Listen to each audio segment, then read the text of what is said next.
po sa inyong lahat. Habang narito po ako sa bundok, ito po ang naging libangan ko ang magtanim. Dito po ako lumakas sa bundok. Habang nagpapalakas po ako, dito po ako nagtatanim ng mga gulay. Ito po yung mga tanim kong gulay.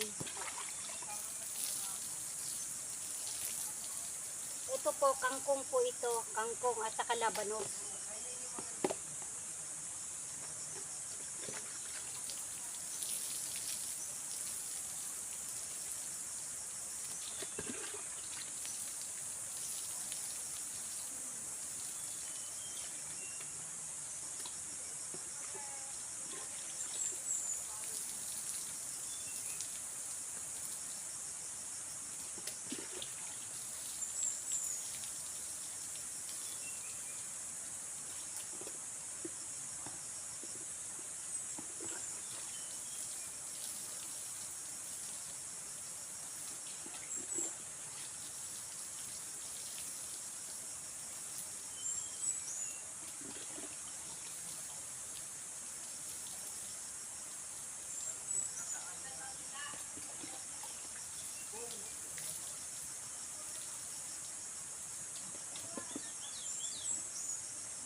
Ito po yung araw-araw na ginagawa ko habang nagpapagaling po ako dito sa bunsuran.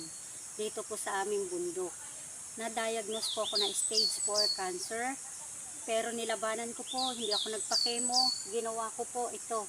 Una sa lahat, syempre po ang panata sa Diyos. Pangalawa po, ito. Inalis ko po yung stress sa sarili ko. Nagtanim po ako araw-araw. Ayan, may mga tanim po ako dito. Halos nilinis ko po itong bundok namin para mapawisan din po ako. Parang exercise na rin ang araw na kailangan ko. Dito ko po natanggap. Kaya po yung katawan kong mahina nang dumating dito ay lumakas po ako. Hindi ko po akalain na lalakas ako dito. Na dapat po ikinekemo at naka-radiation na po ako. Pero mas pinili ko po ang tumira po dito sa bundok. Kasi total, ganun din naman po, mamamatay rin naman po ako. Bakit ko papahihirapan ng sarili ko? Kaya ito ang ginawa ko. Inuna ko, pumunta rito. Kaya ito, sa awa ng Diyos, malakas na. Hindi ko akalain na lalakas ako rito sa bundok. Dahil nang dumating po ako dito, talagang mahinang mahina. Pero sa awa po ng Diyos, yan, nakakakilos na po, nakakaakyat na ng bundok. Maraming salamat po.